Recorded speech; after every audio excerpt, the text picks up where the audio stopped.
오늘 주신 본문의 말씀 가지고 배신의 상처가 남긴 교훈, 배신의 상처가 남긴 교훈, 뭐라고요? 배신의 상처가 남긴 교훈. 배신의 상처가 남긴 교훈이라는 제목으로 하는 말씀 증거하도록 하겠습니다. 여러분, 우리 전교인 성경 통독 기간입니다. 우리 신화원정대 잘 따라오고 계시죠?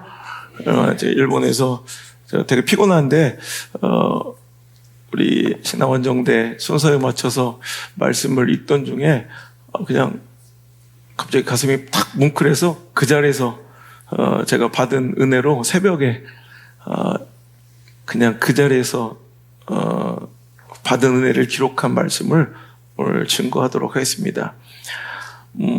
우리가 당하는 수많은 아픔과 실패와 상처와 고난, 문제, 고통들 있죠.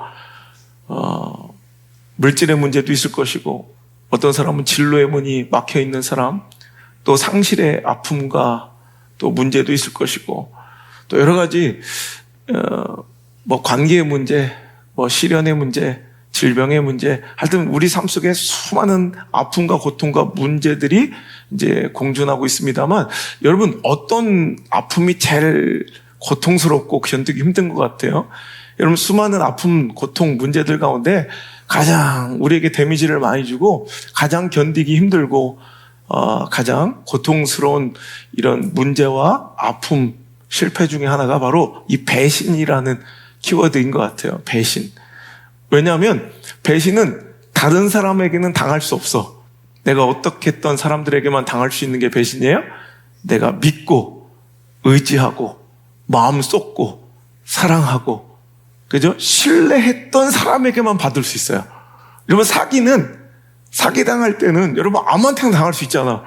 내가 미워하든 사랑하든 내가 관계를 오래 했든 안 했든 상관없이 사기도 당할 수 있고 여러 가지 아픔과 고통을 당할 수 있지만 배신이라는 것은요, 내가 믿고 의지하고 마음 주고 마음 쏟았던 사랑하고 그만큼 내 마음 삶 속에 굉장히 큰 비중을 차지했던 사람에게나 받을 수 있는 것이기에 이 배신의 아픔은 인간이 누리고 겪는 고통과 아픔 중에 가장 힘겹고 고통스럽고 데미지가 큰 것 같아요. 여러분, 오늘 우리가 읽은 시를 보니까 막 애절하고 처절하고 또 고통스럽죠. 막 견딜 수 없어 하는 이 저자 다윗의 마음이 느껴지십니까? 오늘 시편 55편의 시의 내용은 어떤 것 같아요? 바로 배신당한, 가장 믿고 사랑하고 정말 나랑 가장 친했던 친구에게 배신당한 그 아픔을 하나님 앞에 막 하염없이 토로하고 있는 시가 바로 이 시편, 우리가 읽은 55편의 이제 내용이라는 거예요. 자, 12절의 말씀 한번 읽어볼게요. 여러분들이 이거 잘못 읽으면 이게 좀 내용이 이상하게 되는데, 나를 책망하는 자는 원수가 아니에요. 원수일지다 이게 아니라, 자, 나를 책망하는 자는 원수가 아니다. 차라리 원수였다면 내가 참았을 것이다. 이해가 되시죠? 다 이해가 됐던 거예요, 원래? 나만 헷갈렸나?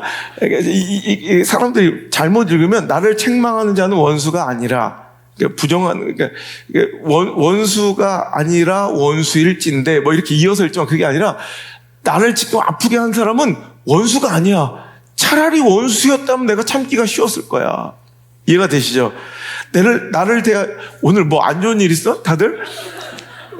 나를 대하여 자기를 높이는 자는 나를 미워하는 자가 아니야. 차라리 원수, 미워하는 대적들이 나를 그렇게 고통스럽게 아프게 하면 차라리 미워하는 자일 때, 나를 미워하는 자가 나를 고통스럽게 하고 나를 아프게 한다면 내가 그를 피하여 숨었으랴.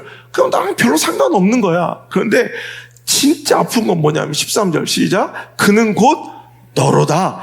나의 동료, 나의 친구, 나의 가까운 친구로다. 이러니 내가 고통스러워서 참을 수가 없다는 거예요.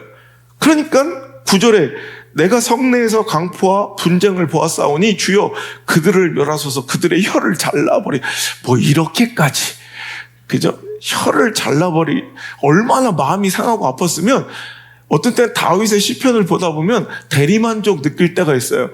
나는 차마 이렇게 기도 못하겠대. 내가 얼마 전에 목사님들 만났더니 그런 얘기들을 자랑처럼 얘기 많이 해요. 뭐 그렇게 막 즐거워하면서 얘기한 건 아니지만, 우리 교회 나를 대적하고 떠났던 어떤 가정들이 있는데, 가자마자 뭐 교통사고로 죽어버렸고, 암으로 죽어버리고, 나는 그런데, 아무리 그 사람이 악독하고 참 못할 짓을, 실은 저도 그런 거 되게 많아요. 근데 우리 개척 멤버들은 알 거예요.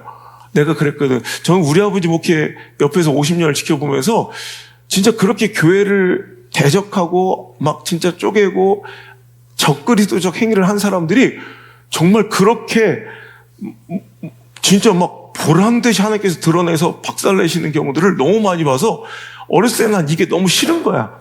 그래서 저는 목사가 될 거라고는 꿈에도 안 꿨으니까 뭐 그런 거야 상관없어. 우리 아버지 일이라 생각했는데, 내가 목회를 시작할 때 제일 먼저 했던 기도가, 하나님 혹시라도 내가 우리 아버지 목회 보니까 그런 게 너무 징그럽고 난 너무 힘듭니다. 그러니까 혹시 저를 위해서 그렇게 하신다면 저는 그렇게 안 하셔도 됩니다. 제가 얼마 전에 목회자 세미나에 가서 했던 얘기예요. 나는 그래, 그거를 내 권위가 높아지고 우리 교회의 결속력이 높아질지 모르겠지만 너무 잔인하고 난 좀 그런 게 두렵고, 제가 그런 설교 한 번도 안 하잖아요. 그런 간증 일부러 안 해, 저는. 그래서 하나님, 혹시 저를 위해서 그렇게 하시려면 안 하셔도 됩니다. 제가 다른 걸로 얼마든지 열심히 해서 더 잘할 테니까, 그냥 그런 것들 그냥 치지 마시고 그냥 내버려 달라. 이렇게 내가 기도를 했다. 그때 하나님께서 얼마나 내 기도를 잘 응답하시는지, 가끔씩은 그냥 좀 치셔도 될 것 같은데, 가끔 100명 중에 한 2명 정도는 치셔도 될 것 같은데, 그냥 신실하신 우리 하나님은 한 명도 안 쳐.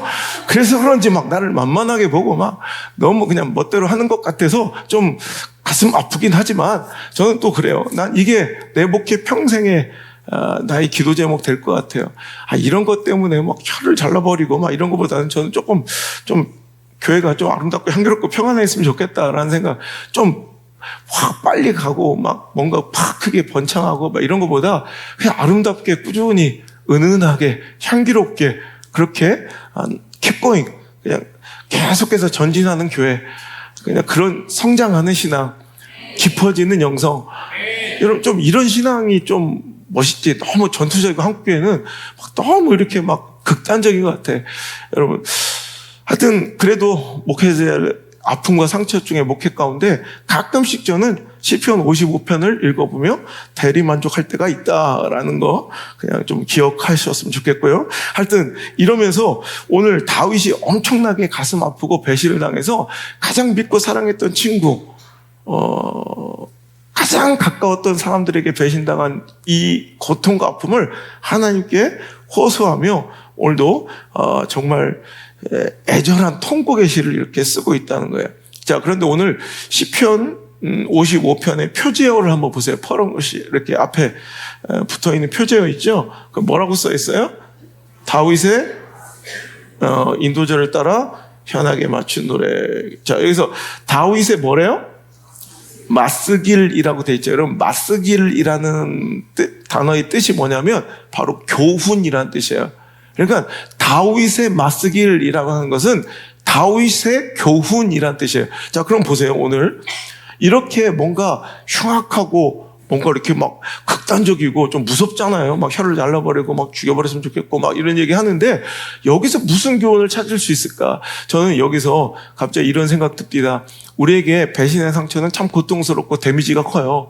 참 믿었던 그런 관계와 그런 사람들에게 받는 참 수많은 상처들, 그래서 나도 모르게 분노가 치밀어 오르고 가슴 아플 때, 자, 그것을 그냥 분노나 내 감정적 그냥 폭발로 이렇게 하고 처참하게 끝나버리면 안 되겠다라는 거예요. 오늘도 다윗은 자기의 이야기를 통해서 우리 후세나 다음 세대들에게 교훈을 주길 원했다는 거예요.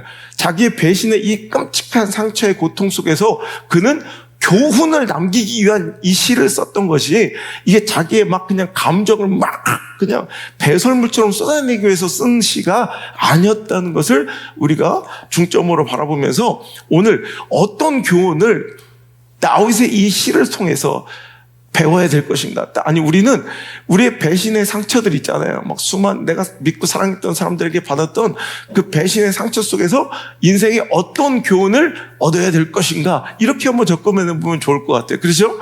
오늘 그래서 두 가지 제가 교훈을, 메시지를 전하려고 하는데요. 첫 번째, 자, 오늘 배신당한 상처로 내가 고통받고 아파하고 있습니까? 그러면 첫 번째 교훈, 오늘 다윗이 오늘도 자신의 배신의 상처를 막 드러내면서 우리에게 그토록 전하기를 원하셨던, 또 하나님께서 우리에게 전하기를 원하셨던 그 첫 번째 교훈은, 세상에는 믿을 놈 하나도 없고 세상에 믿을 것 하나도 없다.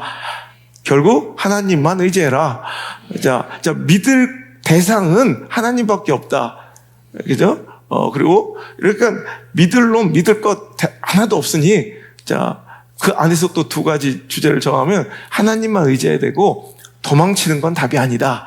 알겠죠? 자, 첫 번째, 믿을 대상 하나도 없다. 내가 뭔가 믿고 의지하는 대상이 나에게 배신감을 주고 아픔을 주잖아요. 근데 거꾸로 얘기해보면 믿는 대상이 바로 당신의 우상일 가능성이 커요. 신뢰하고 의지하는 것이 결국 나의 우상이 돼요. 여러분, 다시 말하자면 신뢰가 전제된 것이 배신이라는 상처와 고통이라면 배신의 아픔이 크다. 오히려 내가 못 견디겠다. 이 배신의 상처와 아픔이 너무 크다라는 것은 거꾸로 다른 관점에서 보면 내가 그 사람을, 그 대상을 그토록 의지하고 신뢰했다는 반증이기도 해요. 그렇죠. 배신은, 여러분, 내가 이웃집 아저씨한테 배신감을 느끼진 않잖아요. 와, 이웃집 아저씨가 어떻게 그럴 수 있어? 정육점 둘째 며느리랑 바람이 났어. 내가 막, 그 203호 아저씨한테 막 배신감 느껴요? 그렇지 않잖아요. 가십거리로 그냥, 야, 들었어? 정육점 둘째 며느리랑 막 바람 났다는데, 누가 철물점 아저씨랑? 그럼 그거지. 막 가슴이 아프고 혀를 잘라버리고 싶고 막 그러진 않잖아요. 그죠? 오늘 뭐예요? 오늘 내가 그만큼 배신감이 크다. 배신의 상처가 크다라는 건 그만큼 믿고 신뢰하고 마음을 빼앗겼고 내가 의지했다는 반증이기도 하다는 거예요. 내가 가장 의지하고 믿었던 그 대상이 꼭 사람뿐만 아니라, 이런 배신은요, 사람에게만 다는 게 아니라 돈한테도 배신당하고요, 상황도 배신을 하고요, 이런 내가 그 의지했던 스펙도, 내가 의지했던 그 학위, 지식도 나를 배신할 때가 있고요. 내가 그토록 의지했던 아이템이나 내가 의지하고 신뢰했던 내 경영 능력, 이런 것도 나를 배신해서 나를 처참하게 박살내고 찢어. 갈갈이 내 밑바닥에 내 둥댕이 칠 때가 얼마나 많은지 몰라요. 오늘도 내가 가장 의지하고 믿었던 그 대상, 그 사람이 결국 나를 가장 아프게 하는 배신의 고통을 줄 수 있는 대상이라는 걸 우리가 잊지 말아야 된다는 거예요. 오늘도 나도 모르게 하나님보다 더 의지하고 신뢰하며 오늘도 내가 훗날 고통받을, 배신당할 아픔들을 키워가고 있는 저 여러분의 우상 숭배가 있다면 오늘 이것을 오늘도 내려놓아야 한다는 거예요. 세상 모든 것은 다 배신합니다. 여러분, 세상 모든 것은 여러분 다 배신하게 돼 있어요. 절대 믿을 수 있는, 영원히 믿을 수 있는 존재는 하나님밖에 없음을 믿으시길 바랍니다. 많은 이들이 그래요. 그 오빠가 그럴 줄 몰랐어요. 막. 근데 아니에요. 그 오빠는 충분히 그럴 놈이에요. 목사님 모르셔서 그런데 그 여자는 절대 다릅니다. 절대 그럴 여자가 아니에요. 아니에요. 충분히 악한 여자예요. 여러분, 여자를 뭘 믿어요? 여자가 믿을 만한 대상이에요? 내 말이 아니라 하나님은 창세기부터 여자가 악하다는 걸 우리에게 기록해 두셨어요. 악한 것이에요, 악한 거. 누나들이 이렇게. 그래, 여자는 악하지만 남자는 미련한데도 악해. 그러니까 여러분, 남자는 믿을 대상 아니에요. 그 오빠는 믿을 대상이 아니라 그냥 사랑해주면 돼. 여자는 믿을 대상이 아니야. 그냥 사랑해주면 돼. 그죠? 근데 우리는 자꾸 그래요. 그 오빠가 그럴 줄 몰랐어요. 그 여자가. 어떻게 사랑이 그래요? 아니, 사랑이 충분히 그래요, 원래. 우리 사랑이 왔죠, 오늘? 안 왔어? 백사랑 안 왔어? 응. 왔어. 봐봐. 4주 안 오다가 오늘 지 얘기 나오니까 오잖아. 어떻게 사랑이 그래요? 사랑은 충분히 그래요. 여러분, 목사님이 그럴 줄 몰랐어요. 아니에요. 충분히 목사도 그럴 수 있어요. 여러분, 절대 누군가를 완벽하게 신뢰하고 추정하고 믿지 마세요. 그 오빠도 변할 거고, 그 악한 여자도 변할 거고, 목사도 여러분 신뢰할 수 없고요. 성도는 여러분 더더욱이, 한번 옆 사람 봐요. 믿을만하게 생겼나? 한숨이 나오지, 한숨이. 그런데 우리는 자꾸 하나님께서 명령하신 사랑하라고 품으라고 주신 대상을 자꾸 믿고 앉아있어. 신뢰하고 앉아있어. 의지하고 앉아있어. 그래놓고 나중에 당연한 수순과 결과인 그 아픔, 배신의 상처 아픔 가지고 우린 뭐라고 또 가슴 아프며 뭐 얘기해요? 믿는 도끼에 발등 찍혔다고. 제가 아니라고 그랬죠? 저도 목회하면서 10년 동안 믿는 도끼에 발등 찍혔다 막 울면서 통곡하면서 아파하면서 혼자 눈물로, 여러분 제 기도 수첩을 얼마나 적셨는지 제가 아직도 기억나요. 그 기도 수첩 퉁퉁 내 눈물로 불어 터져가지고, 여러분 이 두께가 한 2배로 불어난 내 목회 가운데 내가 목회를 그만두려고 할 정도로 그때부터 내가 완전히 바뀌었어요. 저 한 10년 전 내가 그 사건 이후부터는 이건 내가 하나님께 내가 막 공황장애고 우울증에 걸려서 막 목회를 그만두려고 막 그럴 때 하나님 어떻게 나한테 이럴 수 있냐. 내가 이렇게 열심히 헌신하고 하나님 위해서 하기 싫다는데 목사로 불러가지고 내가 열심히 했는데 이 시골 구석 와가지고 내가 이렇게 열심히 하고 있는데 어떻게 나한테 이런 배신의 아픔을 주고 믿는 도끼에 발등 찍히도록 내버려뒀냐고. 그 인간 내가 한 번, 2번 용서한 게 아니지 않냐고. 근데 어떻게 이렇게 난 너무 가슴이 아프고 정말 믿는 도끼에 발등 찍혔다고. 믿는 도끼에 발등 찍혔다고. 그러다가 어느 날 새벽에 막 엉엉 울고, 그날도 막 밤에 펑펑 울면서 하나님께 원망하고 있을 그때 주신 말씀, 여러분 그때 주일날 와서 내가 설교했던 거 기억나죠? 믿는 도끼에 발등 찍히는 게 아니라, 그때 제 설교 제목이 뭐예요? 도끼를 믿으니까 발등 찍히는 것이다. 여러분, 믿는 도끼에 발등 찍힌 내 아둔함과 미련함을 자기가 스스로 증명하고 주장하는 거예요. 난 미련합니다. 나는 참 아둔합니다. 왜? 도끼는 믿을 대상이 아니라고요. 절대, 여러분, 도끼 내가 늘 얘기하잖아. 도끼는 불완전한 비대칭 구도잖아. 날카롭고 얼마나 위험해. 여러분, 도끼가 어느 구석이 믿을 만하고 의지할 만하고 기댈 만해 보여요. 근데 우리는 자꾸 그 도끼를 자꾸 이 도끼는 아니겠지. 이 도끼는 절대 그럴 도끼가 아니에요. 아니에요. 그 기대고 있다가 탁 찍히는 거야. 그럼 뭐라고? 내가 도끼를 믿었는데 어떻게 도끼 너? 내가 너를 그렇게 믿었는데 내 발등을 찍힐 수 있어. 넌 그러면 안 돼. 어떻게 도끼가 그래요? 막 이따위 소리 하고 있다고. 여러분, 도끼는 원래 그런 거예요. 내가 그랬죠. 기대고 싶으면 도끼한테 기대면 안 되고, 쇼파를 사라고 그랬죠. 그죠? 쇼파를 사야지 왜 도끼를 기대고 앉았냐고. 우리 여러분, 기댈 만할 것처럼 안 생긴 이 위험천만한 갈대 지팡이 같은 인간과 사람과 상황과 스펙과 물질과 명예와 권력 따위를 우리는 도끼를 기대듯 자꾸 얘만은 안 그럴 거야. 나한테만. 아니, 그런 소리 내가 많이 들어봤어도 이 도끼만큼은 나한테 안 그럴 거고 나한테만큼은 저 도끼는 안 그럴 거야. 수많은 발등을 찍었던 도끼일지라도 얘는 나한테는 진심이야. 절대 그럴 도끼 아니야. 이러면서 오늘도 수많은 세상 것들을 자랑하며 오늘도 세상의 명예와 권력과 돈과 여러분 신들을 난 의지하며 살려고 해요. 그러다가 마치 상한 갈대 지팡이를 지팡이 삼다가 오늘도 손이 찔려 나를 더 아프게 하는 것처럼 그 배신의 상처를 당하면 우리는 자기가 잘못하고 스스로 이 갈대를 지팡이처럼 의지한 내가 잘못이지 이 갈대가 부러진 게 잘못이냐고요. 이런 갈대는 당연히 의지하면 부러져서 내 손을 찌르게 돼 있고요. 도끼는 기대면 발등 찍히게 되어 있고요. 사람은 믿으면 배신 당하게 마련이라는 거예요. 너무 비관적입니까? 여러분, 오은영 선생님 말 못 들어봤어요? 오은영 선생님 그럽디다. 여러분, 세상에 죽을 때까지 여러분 되게 믿을만한 친구 많다고 생각하죠? 거의 인생 대부분 3명이면 족하다네. 엄마, 아빠 포함해서. 그 정도로 여러분 세상 인간관계는 항상 부족함과 섭섭함과 배신의 연속이고요. 절대 영원히 기대고 믿을 만한 존재가 없다는 얘기예요. 오은영 선생님도 인정했다니까. 그분이 인정했으면 인정해야 되잖아. 여러분, 그런 거예요. 근데 오늘도 우리는 자꾸 세상을 의지하고 이 사람만큼은 안 그럴 거야, 이번만큼은 안 그럴 거야 하면서 오히려 내가 수많은 갈대를 지팡이 삼아 살아가려는 헛된 시도를 하고 있다는 거예요.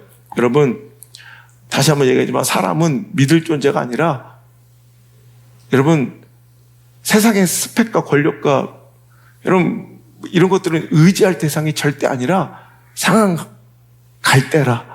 내가 그래서 의지하면, 지팡이처럼 내가 의지하는 순간 결국에는 언제인가의 문제지 반드시 그것은 풀어져 내 살을 파고드는 더 중한 고통이 될 것이다.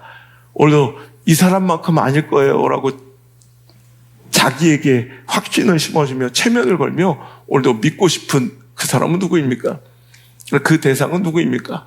오늘 여러분, 우리 모두가 다, 그러니까 너무 비관적이라 좀 여러분들이 좀 오늘 이 말씀을 받아들이기 힘들 것 같은데, 여러분, 이게 진리예요. 하나님밖에 없어요. 결국 의지하고 믿을 사람은 하나님밖에 없지 우리가 누굴 믿어요? 여러분, 믿고 의지한 만큼. 그래서 저는 목회하면서 굉장히 자유로운 게, 저는 별로 배신의 상처를 별로 느끼지 않아요. 왜냐하면 믿지 않기 때문에 그래요. 우리 안드레 성주한테 내가 한번, 너 목회할 거면 하나님 일 하고 싶으면 이거 꼭 기억해라. 절대로 사람을 믿고 의지하면 안 돼. 그냥 끊임없이 사랑하고 품어줘야지. 용서하고 사랑할 생각으로 살아가야지. 의지하고 뭔가를 기대하고 뭔가 사랑하면 반드시 배신의 상처로 이럴 줄 몰랐느니, 이러면 안 되느니, 너만큼은 그러면 안 돼, 이런 헛소리 하면서 평생 그 중요한 시간과 시기를 다 놓쳐버리고 낭비하며 살아가게 된다. 어떻게 저럴 수 있어요? 아니, 성도는 원래 저런 거야. 야, 네가 몰라서 그렇지. 너는 목사들이라 여기밖에 몰라서 그래. 절에 가면 더 심해. 장안사 가봐. 아사리판이야. 저 통도사 가봐. 그 교회니까 그나마 이 정도지. 의지하고 별반 다를 것도 없는 게 인간 사는 세상이다.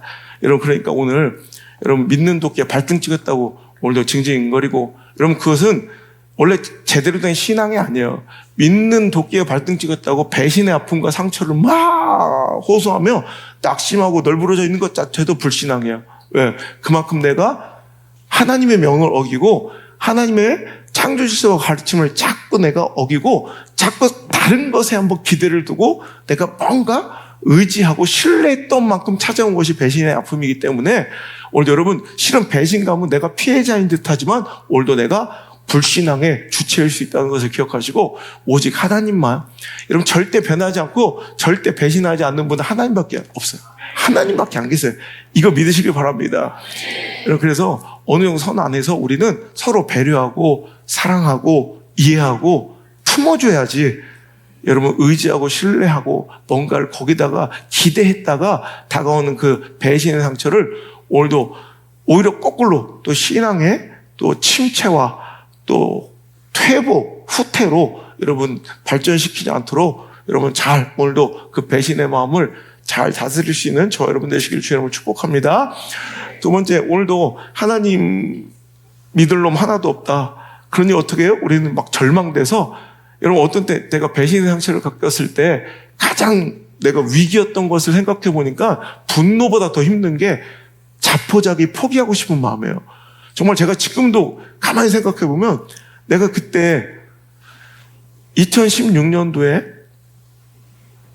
내가 그 배신의 아픔을 가지고 제가 후임자를 고르고 다녔으니까 목회 그만두려고 다 내려놓고 다 그만두려고. 난 진짜 남창의 남자도 이제 듣기 싫고 남창의 창자도 내가 평생 안 쓰려고 그랬어. 남탕도 안 가려고 그랬어.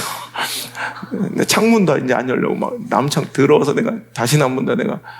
그런데 그때 내가 그 자리를 이탈했으면 지금 제가 누리고 있는 이 행복감, 너무 감사. 가끔씩 제가 막 몸을 부르르 떨면서 그 시간을 내가 너무너무 끔찍하게 생각하고 내가 모든 것을 내려놓고 떠나려 했던, 포기하라고 했던 그 순간이 내 인생의 가장 큰 위기였다는 거예요. 실은 배신의 상처는 아무것도 아닌데 나중에 보니까 진짜 무서운 건 배신당함으로 인하여 다 파괴적, 파멸적 선택, 다 내려놓고 싶은 거예요. 다 포기하고 싶은 거예요. 이게 진짜 무서운 거예요. 자, 우리 한번 말씀 읽어볼게요. 자, 4절, 5절 읽어볼게요. 시작. 내 마음, 내 속에서 심히 아파하며 사망의 위험이 내게 이르렀도다. 두려움과. 자, 보세요. 실은 이게 제일 위험한 것 같죠? 치가 떨리고 공포가 나를 완전히 매몰시켜버린 거예요. 이게 제일 무서운 것 같지만 실은 그것 때문에 발생한 진짜 위기는 6절이에요. 시작. 나는 말하기를 만일 내가 비둘기같이 날개가 있다면, 여러분 이런 유혹이 온다니까요. 그냥 다 던져버리고 도망치고 싶은 유혹. 엘리야의 로뎀나 말에처럼 다 사역이고 뭐 포기해버리고 이 정도면 족하지 않습니까? 라고 다 내려놓고 싶은 유혹. 이게 진짜 무서운 거예요. 배신 상처는 도화선이고 트리거예요. 그냥 이것을 위한 발단과 전개지, 진짜 마귀가, 진짜 사탄이 우리에게 원하는 것은 그러니까 내려놔. 그러니까 다 포기해. 그러니까 다 던져버려. 그러니까 다 도망쳐. 여러분, 이것이 바로 마귀가 원하는 최종 골, 최종의 목적이라는 거예요. 여러분, 절대 도망치는 건 답이 아니다. 여러분, 오늘도 이 시간을 우리는 어떻게 사용해야 되냐면, 하나님을 다시 부르짖고 만나는 기회. 내가 다른 것들을 의지하고 사모했던 만큼 내가 치가 떨리고 공포가 세상이 다 끝난 것처럼 얼마나 내가 의지하고 의존했고 사랑했던 사람이 관계가 깨졌길래 온 어둠과 공포가 날 뒤엎는 것처럼 내 인생은 아무것도 아닌 것처럼 모든 것을 다 내려놓고 포기하고 싶을 만큼, 여러분, 그 공포와 아픔이 나를 뒤엎을 때, 그때는 도망칠 때가 아니라 다시 회복해야 될 때야. 도망은 답이 아니라 회복이에요. 회복이 답이라는 거예요. 그래서 1절의 말씀, 하나님이여 내 기도에 귀를 기울이시고 내가 간구할 때 숨지 마소서. 오늘 여러분, 내가 숨는 게 답이 아니라, 여러분, 오늘도 비둘기처럼 훌 다 던져버리고 날아가버리고 싶은 이 마음의 유혹이 여러분 나를 아무리 강하게 이끌지라도 오늘 이 시간은요, 기도하고 다시 내가 의지해야 될 유일한 한 분 하나님을 바라보고 하나님께 엎드려 여러분 간청하고, 하나님 내 기도 들어주셔야 돼요. 절박하게 간절히 기도할 수 있는 기회가 바로 그 배신의 아픔의 상황이라는 것입니다. 이때 기도하지 않는 건 이게 진짜 패배예요. 오늘 여러분, 배신감이 모든 것을 다 모든 것들을 다 내려놓고 모든 것들이 다 끝난 것처럼 보이는 이 유혹 속에서, 여러분 오늘도 우리는, 여러분, 감사와 축복이 뭐냐면 그때 하나님께서 내게 부르짖을 마음을 주신 거. 뭐 여러분, 우리가 막 봉지를 막 이렇게 뒤집어 쓰면 숨이 안 쉬어져서 미칠 것 같고 막 그걸 찍고 막 숨 쉬고 싶지 않아요. 그것처럼 내 영혼에 차라리 내가 믿고 의지하고 신뢰하는 관계 속에서 여러분 그냥 찌끔찌끔 살아갈 땐 전혀 도무지 여러분 그런 갈급함과 갈망이 없다가 그 배신의 상처가 내 호흡을 막 그냥 막아버리고 끝내고 싶을 때, 여러분 그럴 때 우리가 어떤 마음이 들어요? 그냥 그 봉지를 찢어버리고 크게 숨쉬고 싶은 것처럼 하나님께 사랑하신 자들은 이럴 때 하나님을 찾고자 하는 마음을 주시고요, 하나님께 매달리고자 하는 간절한 마음을 주신 사람들은 하나님 택하신 자들이에요. 이럴 때 여러분 도망치고 싶고 다 포기하고 싶고 다 내던지고 싶은 게 아니라 기도하고 싶은 마음이 들어야 돼. 하나님 막 부르짖고 싶어야 돼. 오늘 여기서 여러분 그런 마음으로 이 자리에 오셨기를 전 간절히 축원합니다. 기도하고 싶어야 돼요. 내가 다른 것들 너무 의지했구나. 그거 다 이제 내려놓고 하나님 불러야 돼요. 여기서 하나님 만나는 자리 되기를 바라고요. 여러분 하나님을 찾는 자리가 되기를 바라고요. 나 그 은혜 없어요. 하나님 만나주시지 않으면 나 죽습니다라는 그 마음 가지고 오늘 여기서 내 사생결단 내고 사력을 다해서 하나님 찾고 여러분 기도하고 매달릴 수 있는 그 자리가 바로, 그 현장이 바로, 그 기회가 바로 여러분의 그 배신의 상처가 되길 주님으로 축원합니다. 여러분 그게 바로 하나님께서 우리에게 배신의 아픔과 고통을 준 첫 번째 메시지, 다윗이 우리에게 주고자 했던 교훈이라는 거예요. 마스길, 여러분 믿을 것 하나도 없습니다. 믿을 사람 하나도 없습니다. 하나님만 의지하고 오늘도 배신의 상처 속에서 다시 의지하고 찾아야 될 하나님을 부르짖고 찾고자 하는 그 기도하고자 하는 그 간절함이 목마른 사슴처럼 그 갈망이 샘솟고 오늘도 이 자리에서 그냥 왔다 때우고 돌아가는 그런 기도의 형식적인 요식적인 행사가 아니라 정말 하나님 만나고자 하는 그 간절함으로 오늘 여러분 기도가 가장 간절하고 뜨겁기를 주의 이름으로 축복합니다. 자, 두 번째. 자, 첫 번째 세상에 믿을 거 하나도 없다. 자, 두 번째 메시지는 나는 누군가의 배신자가 아닌가라는 것을 한번 점검해보자 하는 거예요. 여러분, 우리는 항상 피해의식에 쩔어 있어. 맨날 내가 배신당한 아픔과 상처만 있는 사람인 줄 알아. 여러분, 잘 생각해보면 나도 또 누군가의 아픔과 배신자일 수 있다는 거예요. 여러분, 목회하다 보면 가장 힘들고 어려운 사람이 자기 피해의식에만 빠져요. 맨날 자기만 힘들고 맨날 자기만 고통다, 자기만 상처먹고 맨날 자기만 힘들대. 그런 게 어디 있어. 제가 늘 얘기하죠. 제가 한번 목회자 설교 세미나에 가서 한 교단의 목사님들이 모여서 이제 설교에 대해서 좀 강의해달라고 해서 제가 사무엘상 1장 한 장 딱 펴놓고 3일 동안 설교했어요. 하루는 한나의 입장에서 막 다 울음바다가 있어. 두 번째 날은 분인나의 입장에서 다 울음바다가 있어. 세 번째는 봐라. 성경을 어떤 관점에서 보내야 따라 이렇게 다른 은혜가 있을 수 있다. 이렇게 설교 세미나를 한번 마쳤던 적이 있는데, 여러분, 우리는 자꾸 분인나 때문에 내 마음이 격분되고 괴로워 죽겠다고 그래. 제가 늘 얘기하지만, 제가 우리 아버지 목회 50년, 제 담임 목회 22년 동안 수많은 사람들, 제가 집회 매일 15년간 매일 집회를 다니면서 여러분, 얼마나 많은 사람을 만나. 근데 지금까지 만나본 모든 사람 중에 저는 분인나입니다라고 얘기하는 것들을 본 적이 없어요. 다 지가 한나인 줄 알아. 저 분인나 때문에 고통받은 한나입니다. 저도 한나입니다. 저도 다 한나면,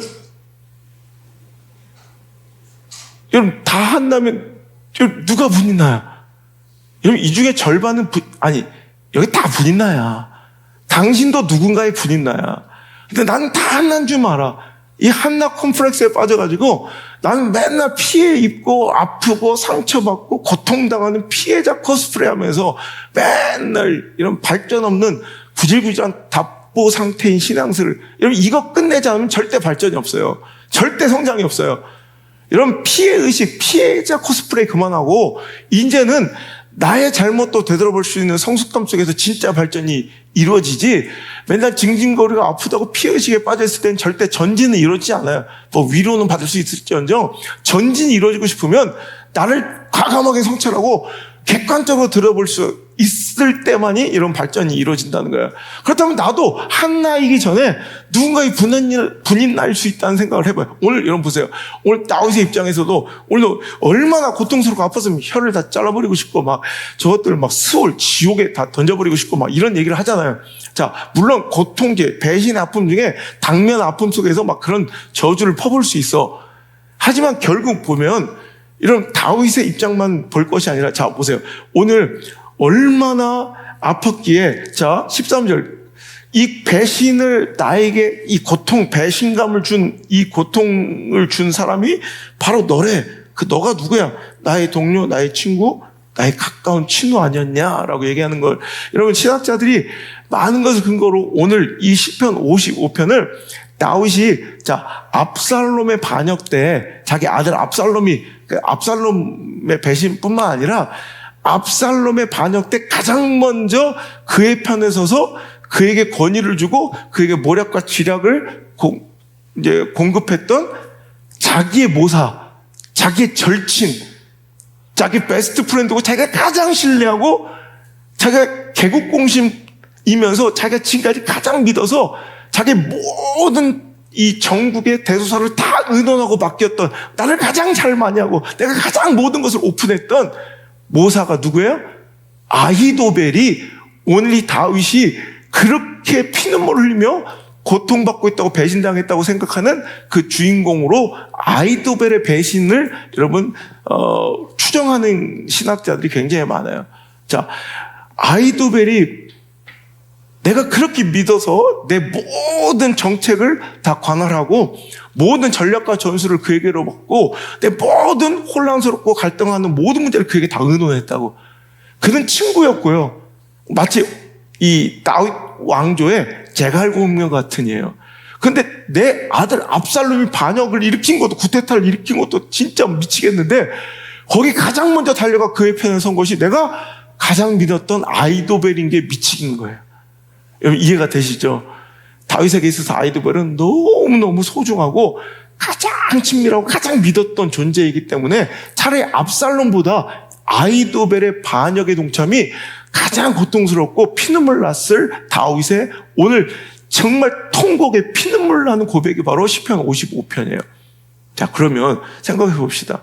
아니, 그렇게 사랑하고 믿고 신뢰하고 다윗 왕조의 개국공신이었으며 지금까지 그렇게 수많은 공로를 끼쳤던 아이도벨은 왜 갑자기 말도 안 돼, 이건 명분도 없는 압살롬의 반역에 동참해서 그에게 힘을 실어줬을까요?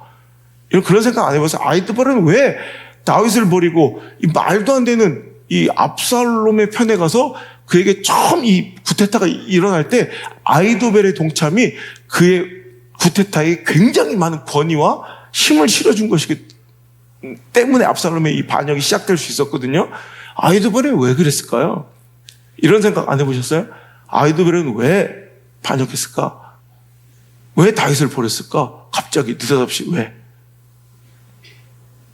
연봉 협상? 뭐였을까? 혹시 자 의견있으면 하람이 손든 거 아니야? 아, 코 판 거야? 왜 해필 그때 코를 파? 자, 혹시 의견 없으세요? 자, 이 아이도벨이 왜 그랬을까 생각해 보더니, 여러분 다윗의 인생에 가장 잘못됐던 일, 여러분 생각할 때 다윗의 인생에 가장 영적으로 처참한 실패와 실수는 뭐였을 것 같아요? 그래, 밧세바를 범한, 밧세바를 강탈하고 범한 것도 잘못인데 그걸 감추려고 누구를? 그 남편, 진짜 자기 용맹스러운 정말 장수였던 그 남편 우리아를 죽여버려 살해한 행위가 아마 그 인생에 하나님께서 야 저기 성경책 중에 너 한 구절만 지워라 하면 아마 다윗은 그거 지울 것 같아. 근데 여러분 이 아이도벨이 다름 아닌 이 밧세바의 할아버지입니다. 자, 그 근거가 자 사무엘하 15장 12절 한번 찾아볼게요. 한번 우리 성경 찾으면서 한번 좀 이렇게 조각을 한번 맞춰 가볼까요? 사무엘하 15장 12절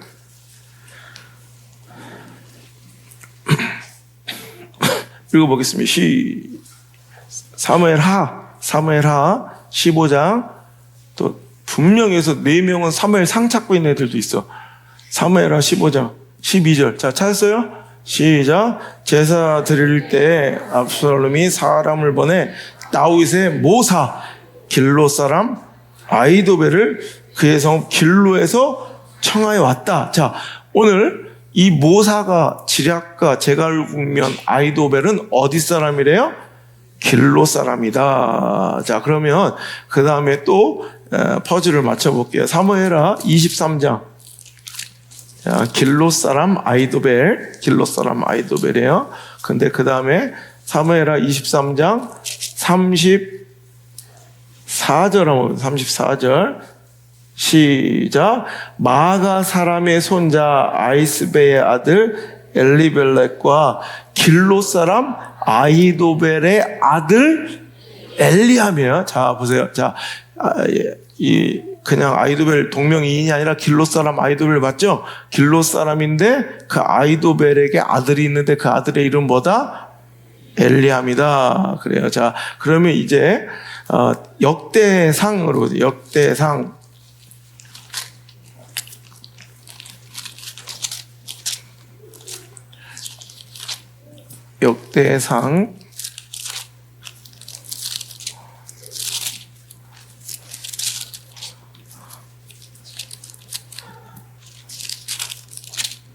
자, 3장 역대상 3장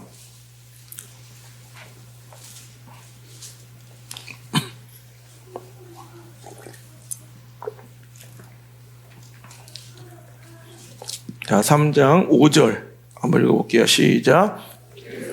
그가 낳은 아들들은 이러하니 시므아와 소밥과 나단과 솔로몬 네 사람은 다 암미엘의 딸 바수아의 소생이에요. 자, 여기서 우리가 뭐 성경을 잘 모르더라도 솔로몬의 어머니가 누군지는 알죠? 솔로몬의 어머니가 누구예요? 밧세바잖아요. 근데 그 밧세바의 아버지가 암미엘이라고 나와요. 그죠? 아까는 자, 연관이 되려면 누구랑 연관이 돼야 돼? 아이도벨의 아들이었던 엘리암이라면 되는데, 자, 이 바수아라고 나오는 바수아는 누가 봐도 밧세바잖아요. 그죠? 바수아가 밧세바고, 왜냐면 솔로몬의 엄마니까. 근데 바수바의 그 아버지가 암미엘이 나오는데, 이 암미엘과 엘리암이 같은 이름이거든요. 자, 그것을 또 보여주는 게 사무엘하 11장. 사무엘하 11장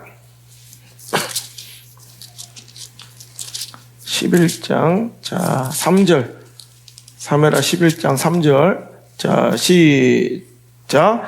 다윗이 사람을 보내 알아보게 하였더니 그가 아뢰되 그는 엘리암의 딸이요 햇사람 우리아의 아내 밧세바가 아닙니까? 라고 나요. 자 보세요. 그러니까 길롯 사람 아이도벨이고 아이도벨의 아들은 엘리암인데 오늘도 이 암미엘의 딸 바수아와 엘리암의 딸 밧세바가 같은 사람인 건 우리가 알 수 있죠. 근데 자 보세요.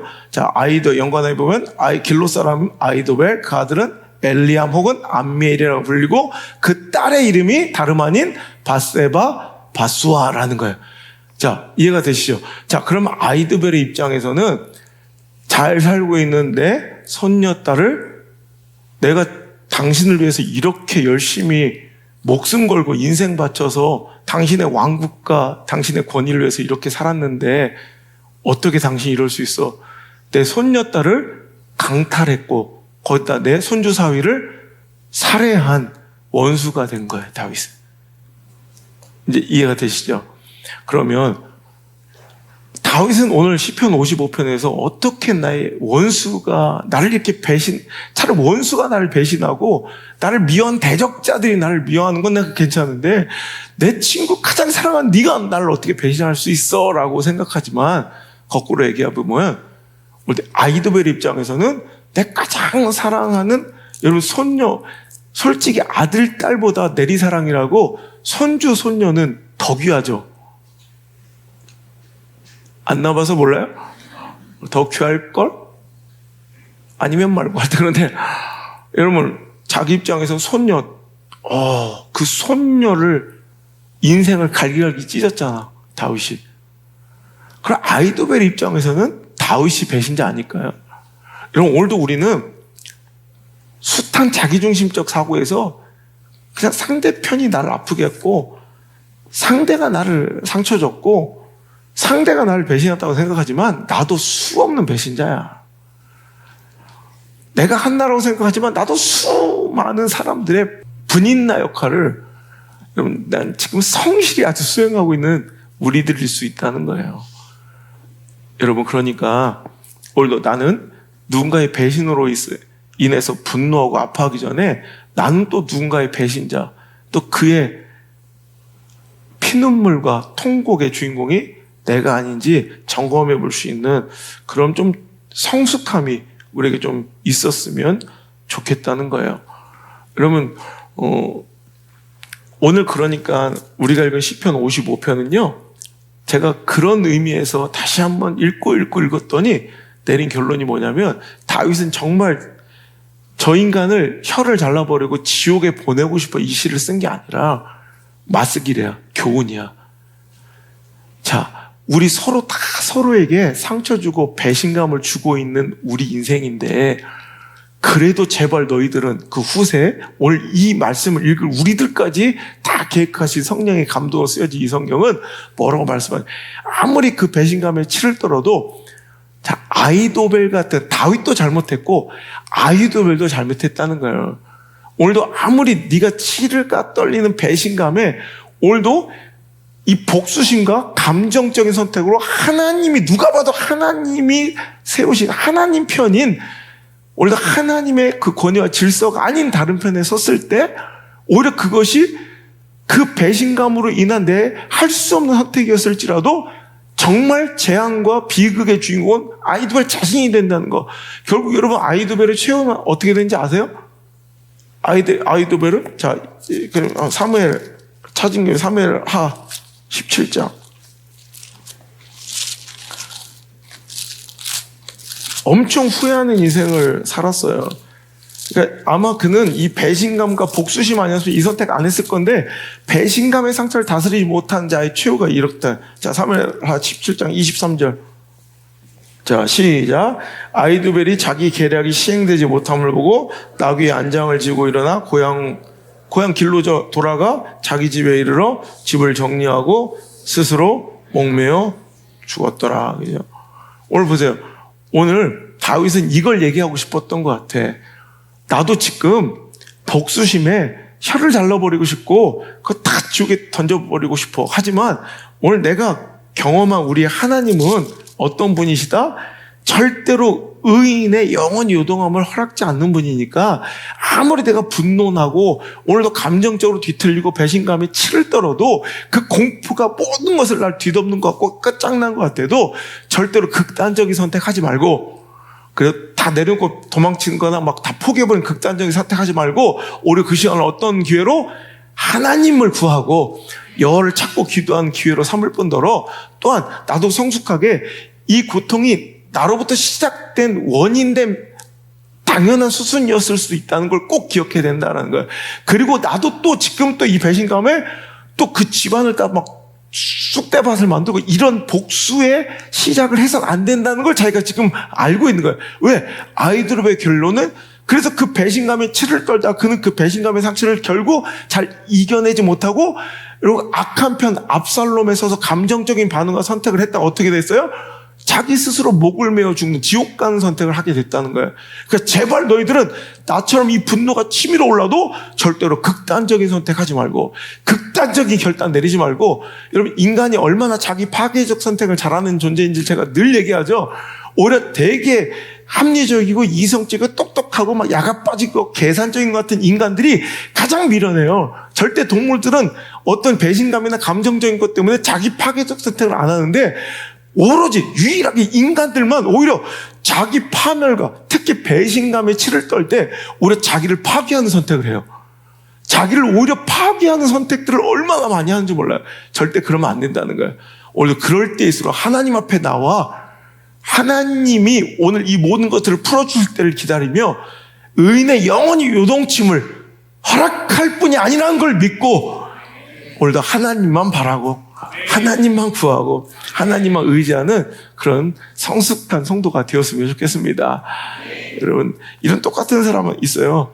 미국의 역사를 흔든 30인 50인, 100인 뽑으면 꼭 뽑히는 사람 중에 좀 부정적인 사람인데 베네딕트 아놀드라는 사람, 베네딕트 아놀드. 여러분 이 사람은 미국의 독립전쟁 때 영국군이 이 대륙을 침탈해서 이 독립을 막으려고 할 때 여러분 이 독립전쟁에 여러분 귀공자 부유한 집안의 아들인데도 불구하고 이런 1775년부터 1779년까지 혁혁한 공을 세우며 이 미국의 독립운동을 승리로 이끌 정도로 혁혁한 공과를 거뒀던 사람이에요. 그런데 자기가 굉장히 많은 승리와 공을 거뒀는데도 불구하고 그 공과를 자꾸 다른 사람들이 가로채고 힘 있는 사람들이 다 가져가고 자기는 자기 공과와 희생에 비해서 별로 평가를 못 받고 인정을 못 받는 것에 열받아서 여러분 그가 해서는 안 될 선택을 해요. 그렇게 미국 독립군의 소장으로 굉장히 이 장교로서 혁혁한 공과를 싸우던 이 명예로운 군인이 1779년에 영국국의 이 미락을 청하면서 정말 미국의 가장 중요한 웨스트 포인트 요새를 영국군에게 열어주고 내어줄 이제 밀당 미락을 청합니다. 근데 극적으로 그 음모가 이 베네딕트 아놀드가 보낸 밀사가 잡힘으로 인해서 발각이 돼서 근데 이제 모든 걸 다 잃어버리고 이제 영국군으로 도망칠 수밖에, 쥐새끼니까 박쥐니까 영국군으로 갔지만, 영국군에서도 어찌보면 자기를 도와줬던 배신자지만 실은 배신자는 배신 안 믿어요. 그죠? 아니, 자기 조국도 배신하고 온 놈인데 우리가 어떻게 얘를 믿냐. 그게 되게 재밌는 게 1775년부터 1779년까지 독립전쟁에 참전했던 미군 소장이었는데 1780년부터 81년까지는 영국군 준장으로 두 나라에서 다 장군이야. 근데 결국에는 여기서도 신뢰를 못 받고 여기서도 버려져서 영국으로 도망쳐서 영국 군인으로 살았는데 아무도 그를 신뢰하지 않으니까 결국 그 노년은 비참해가지고요. 결국 모든 사람들이 버려봐서 홀로 쓸쓸하게 이런 죽음을 맞이한 가장 비참한 인생이 되었거든요. 여러분, 이 아이들과 똑같은 거예요. 오늘도 여러분 조금 섭섭하고 서운한 것이 찾아올 때가 있어요. 제가 항상 섭섭마귀라고. 근데 가끔씩 저 섭섭마귀가 찾아올 때가 있어. 서운한 사탄이 찾아올 때가 있어. 이게 사탄이 내 마음을 비집고 들어오는 첫 번째 사인이에요. 이럴 때 우리는 피해의식으로 반응하면 이건 다 망하는 거예요. 내가 진짜 섭섭하고 서운한 것이 당연한 것처럼 여기기 시작하면 여기서부터 이제 사탄한테 이제 정복당하는 마음이 되는 거예요. 이럴 때 여러분, 절대로 이 사단의 놀이기가 되지 말고, 여러분, 오늘 베네딕토 아놀드 얼마나 정말 나라에 큰 공헌을 하고 역사에 기록될 수 있었던 장면에서 그 공과가 서운한 거예요. 그러다가 결국엔 비참한 말로를 맞이하게 돼서 지금 미국의 역사에 큰 중요한 인물에 안 좋은 부정적인 사람으로서 꼽히는 사람이에요. 우리 인생도 그래요. 오늘도 우리 삶 가운데 서운하고 섭섭한 거, 그 배신감과 증오의 상처들 빨리 해결하지 않으면 여러분, 내 인생을 계속 붙잡고 정말 끈질기게 안 나죠. 여러분, 골프 칠 때 그린에 공이 탁 떨어져 디봇 상처가 생기잖아요. 그러니까 이런 그린 관리에 돈이 엄청 많이 들잖아요. 근데 이 그린에 탁 공이 찍힌 그 디봇을 바로 즉시로 골퍼가 바로 수리를 하잖아요. 그럼 하루면 그 그린은 원상복귀 회복이 돼. 근데 1시간 지나서 디봇을 복구하면 이 디봇 하나가 다시 풀이 자라 똑같이 그린으로 회복되는데 일주일이 걸려요. 근데 오늘 안 하고 내일 만약에 디봇이 발견돼서 야간 치고 그 다음날 하면 한 달 넘게 회복이 안 된다는 거예요. 여러분, 언제든 하면 되는 게 아니라 여러분, 상처는 빨리, 별로 공감이 안 가나? 모르겠다. 하여튼 여러분, 상처가 있으면 빨리 회복해야 돼. 여러분, 빨리 수리해야 돼. 그래서 오늘 실은 저는 완벽주의자라 뭔가 완벽하게 준비된 설교 아니면 잘 안 하는데 오늘 뭔가 급하게 이 말씀을 전해서 뭔가 배신감의 상처, 아픔 가운데 오늘 당장 이거 영혼을 아물게 오늘 말씀의 후신을 안 발라주면 안 될 것 같은 분들이 오늘 이 자리에 꼭 있을 것 같아서 지금 그냥 비행기 시간 막 앞당겨서 짐도 안 찾고 그냥 다른 사람 다 맡겨놓고 그냥 달려 나와가지고 지금 겨우 도착해서 이 말씀을 전할 정도로 하나님께 누군가의 당신의 인간적 감정의 상처의 디봇을 만져주시고 싶어 하는 것 같아. 오늘 여러분 이 시간에 꼭 회복하고 돌아가시길 바랍니다. 꼭 살아나시길 바랍니다. 결국 여러분, 이 배신감의 상처는 내 마음의 가장 귀한 자리에 하나님 대신 다른 대상을 모시고 우상처럼 섬겼던 결과일 수도 있고요. 오늘도 우리 삶 속에서 정말 오늘 배신감의 아픔 중에서 우리가 간절히 간구하고 원해야 될 것, 하나님 저걸 꼭 처리해 주세요, 복수해 주세요, 죽여주세요, 막 이런 게 아니라, 하나님 이제 나는 허망하고 헛된 것들을 구하지 않고 하늘의 것을 구하게 하소서, 하나님 의지하게 하소서, 이걸 기회로 하나님만 바라보는 신앙 되게 하여 주옵소서.